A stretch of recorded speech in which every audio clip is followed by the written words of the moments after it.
বলবো যে এটা হলো ঘাস। তো আপনারা ভাববেন যে ঘাস সম্বন্ধে কেন বলছি, ঘাস তো একটি প্রাকৃতিক যে কোনো মাঠে ঘাটে পাওয়া যায়। তো ওইটা আমি এই ঘাস সম্বন্ধে বলবো না, আমি যে ঘাস সম্বন্ধে বলবো এখন সেইটা হলো চাষকৃত ঘাস। এই ঘাসটা চাষ করা হয়, স্পেশালি কিছু চারা দিয়ে এটা চাষ করা হয়। তো বিদেশি ঘাস যেটাকে বলে, তো এই কেন চাষ করা হয়, এই ঘাসটির ডিমান্ড অনেক। এই ঘাসটি বিদেশি গরু খায়, খরগোশ খায়, তারপরে ছাগল খায় অনেক। এই ঘাসটি যত তারা যদি বেশি খায় তারা বেশি বেশি দুধ দিবে এবং খুব তাড়াতাড়ি দুধ দিবে। এই জন্যে এই ঘাসটির বাজারে অনেক বলা যায় অনেক দাম, যেটা বলে ভালো দাম দিয়ে বিক্রি হয়। এবং এই ঘাসটি তো আমার পিছনে দেখতে পাচ্ছেন যে ঘাসটি আছে অনেক বড় বড় ঘাস। তো আগে আসেন দেখে নিই যে ঘাসটি কীরকম, কত বড় হয়, পাতা কীরকম, গোড়া কীরকম, যাও দেখে যাও। তো এই হচ্ছে সেই ঘাসের গাছগুলি।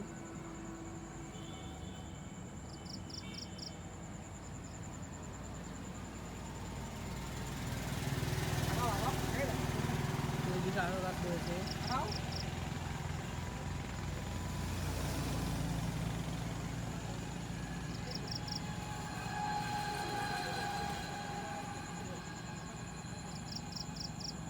তো এর সবচেয়ে বড় গাছ এই যে এটি, এই দেখেন এর গোটি।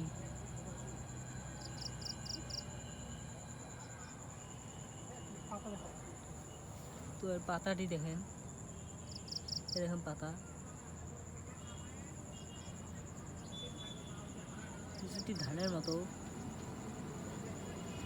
আমি এর গ্রোথ দেখাচ্ছি। তো এখানে এগুলো হচ্ছে ছোট, সবচেয়ে ছোট গাছ, কেবল বলা যায় হচ্ছে দেখেন। তো আবার আমি সব গাছগুলি দেখাচ্ছি।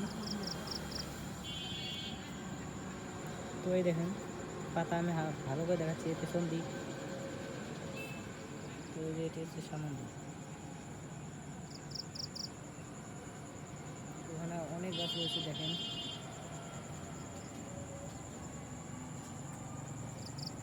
এর আবার ডালগুলো গাড়লে হয়, এইগুলো গাছ হয়েছে।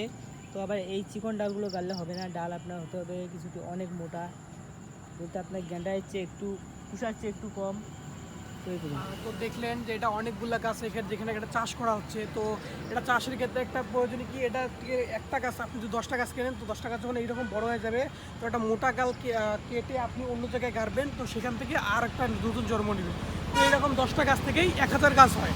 আস্তে আস্তে 10টা গাছ থেকেই কত হয়, 1000 গাছ হয়। তো আর এটার মার্কেটের ডিমান্ড অনেক, বলতে গেলে হলো এটা মার্কেটে অনেক ভালো দামে বিক্রি হয়।